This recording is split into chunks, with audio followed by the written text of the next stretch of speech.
7 पत्रांनी सुरू झालेला हा प्रवास सप्तपदीपाशी येऊन ठेपला आहे.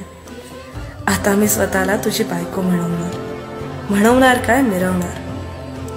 तुझ्यासारखा जोडीदार मिळायला भाग्य लागतं आणि मी स्वतःला भाग्यवान समजते की तुझी साथ मला मिळाली. इथून पुढेही प्रत्येक वळणावर तू असणार आहेस माझ्यासोबत. मग मला आणखी काय हवं?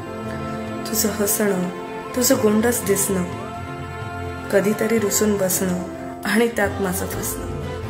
एकंदरीतच तुझं असणंच माझ्यासाठी पुरेसं आहे. म्हणूनच तू असताना तूच असावे, नसतानाही तू. तुझे असणे तरी भासे माझं नसतानाही तू.